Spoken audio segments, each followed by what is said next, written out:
Assalamualaikum warahmatullahi wabarakatuh. Alhamdulillahi rabbil alamin.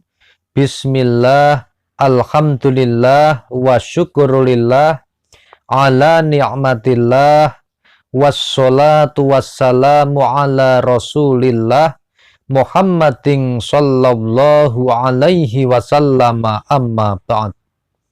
Sahabat channel YouTube Taman Surga yang mudah-mudahan senantiasa dirahmati oleh Allah Subhanahu wa Ta'ala.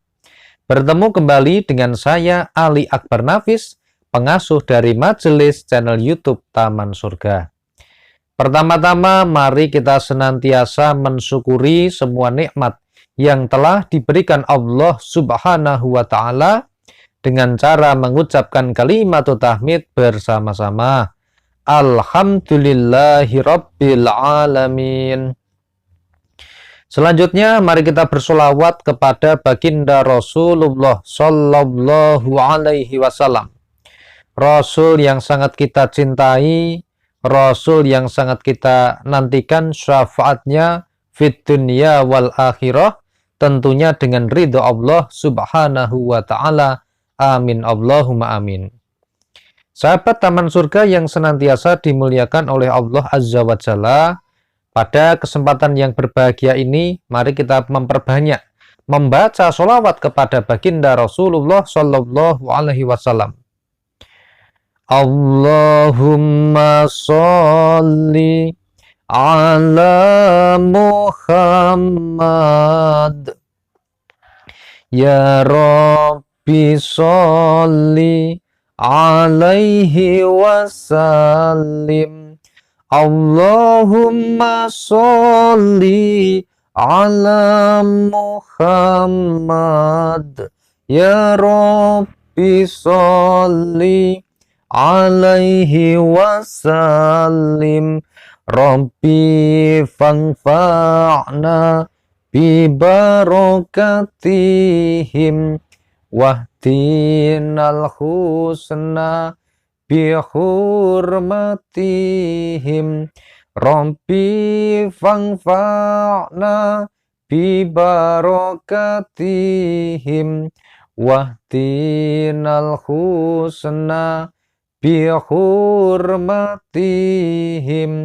Allahumma sholli ala Muhammad, ya Rabbi sholli alaihi wasallim.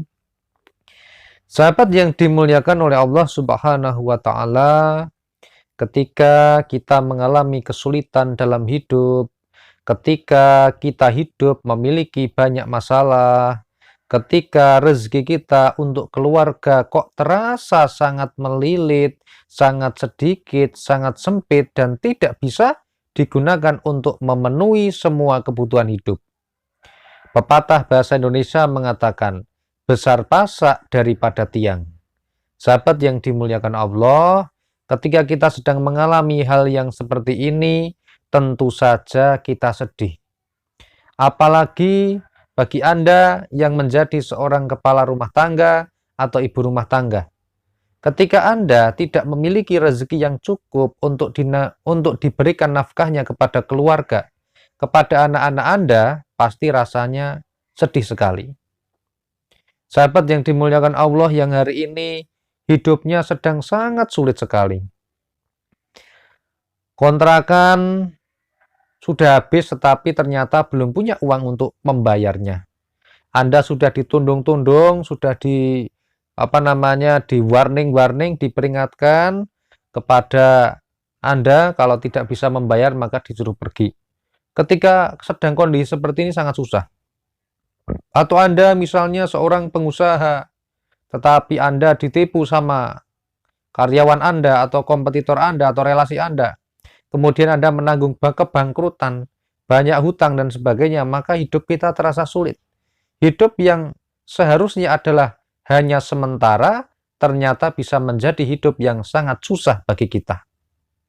Apakah hidup yang sederhana ini, hidup yang sementara ini, yang katanya hanya mampir ngombe ini, akan kita habiskan dengan terus mengeluh, mengeluh, dan mengeluh karena kesusahan kita. Jangan begitu, sahabat.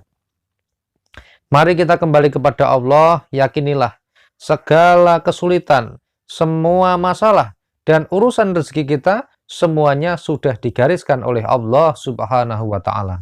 Maka cara yang pertama dalam menyikapi semua hal ini adalah kita harus ikhlas menerima semua takdir yang diberikan Allah kepada kita. Kemudian yang kedua, kita harus bersabar. Karena ujian itu kuncinya apa? Kuncinya adalah kesabaran. Sedangkan kalau azab itu kuncinya adalah taubat. Maka yang ketiga adalah kita harus bertaubat kepada Allah Subhanahu wa Ta'ala. Jangan suka merasa kita ini sudah ibadahnya baik, sudah banyak beramal soleh, sudah sholat dengan khusyuk. Karena hal-hal seperti itu bisa mendekatkan kita kepada kesombongan, sahabat. Oleh karena itu, mari setiap hari kita harus senantiasa mengevaluasi. Jangan-jangan memang kita belum beribadah dengan baik. Barangkali dosa kita masih banyak yang belum diampuni. Nah, sahabat yang dimuliakan Allah, ada sebuah doa yang bisa diamalkan ketika Anda mengalami kesulitan dalam hidup, ketika hidup Anda dirundung banyak masalah, ketika urusan rezeki Anda begitu sempit, begitu melilit, hutang menggunung, maka Anda bisa mengamalkan doanya Dhunnun atau doanya Nabi Yunus alaihissalam. Sahabat yang dimuliakan Allah, diriwayatkan di dalam hadisnya Imam Tirmidzi bahwa Rasulullah Shallallahu Alaihi Wasallam bersabda, doa yang dibaca oleh Nabi Yunus ini adalah doa yang sangat mustajab. Dan dengan doa itu, ya, dijelaskan oleh baginda Rasulullah bahwa doa ini adalah doa yang dibaca Nabi Yunus alaihissalam ketika beliau ditimpa musibah ditelan oleh ikan besar, yaitu ikan apa? Ikan paus, ya. Kemudian di dalam perut ikan beliau tidak menggerutu, tidak mengeluh, tetapi beliau memberikan contoh kepada kita dengan cara bagaimana berdoa menggunakan doa tersebut, sahabat. Dan alhamdulillah Allah Subhanahu wa Ta'ala akhirnya mengeluarkan Nabi Yunus alaihissalam dari perut ikan itu, sahabat. Ayo sahabat, mari kita amalkan doanya, sangat singkat loh, sangat sederhana. Anda bisa cek di Mushaf Al-Quran, surat Al-Anbiya ayatnya 87, dicek nggih, silahkan. Bunyi doanya adalah seperti ini. La ilaha illa anta subhanaka inni kuntu minadh dhalimin. La ilaha illa anta subhanaka inni kuntu minadh dhalimin. La ilaha illa anta subhanaka inni kuntu minadh dhalimin. Artinya, tidak ada Tuhan yang patut untuk disembah melainkan hanya Engkau. Maha suci Engkau. Sesungguhnya aku termasuk orang-orang yang menganiaya diri. Al-Quran surat Al-Anbiya ayat 87. Sahabat yang dimuliakan Allah, ketika hidup kita sedang susah, ketika kita sedang di bawah, tenang saja. Tidak usah bersedih. Ada waktunya ketika kita di atas, ada waktunya ketika roda ini berputar di bawah. Ketika kita berada di bawah, maka kuncinya yang pertama ikhlas, yang kedua adalah sabar, yang ketiga kita adalah memperbanyak membaca istighfar, bertaubat, mendekatkan diri kepada Allah. Niscaya insya Allah biidznillah kita akan diberikan pertolongan kepada Allah. Tetapi ingat juga sahabat, ketika kita berada di atas angin, ketika semuanya serba ada, serba kecukupan, harta kekayaan melimpah, rezeki mengalir deras, jabatan tinggi, ingat-ingat, ketika Anda berada di posisi paling tinggi, maka Anda harus banyak-banyak memperbanyak syukur. Alhamdulillah, alhamdulillah, alhamdulillah.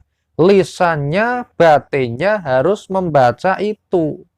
Kemudian juga tidak hanya lisan sama hati, tetapi dicerminkan dalam perbuatan kita, dalam tingkah laku kita. Sebagai orang yang bersyukur ketika kita diberikan jabatan, diberikan kekuasaan, maka kita harus amanah. Kita harus membuat kebijakan yang bisa membuat orang itu semakin dekat kepada Allah Subhanahu wa taala. Amin Allahumma amin. Dan begitu juga seterusnya. Sahabat, mudah-mudahan video yang sangat singkat dan sederhana ini bisa bermanfaat bagi kita semua. Saya mohon maaf atas semua kesalahan, atas semua kekhilafan dalam mengantarkan video ini. Alhamdulillahirabbil alamin. Wassalamualaikum warahmatullahi wabarakatuh. Sampai ketemu pada video Taman Surga yang berikutnya.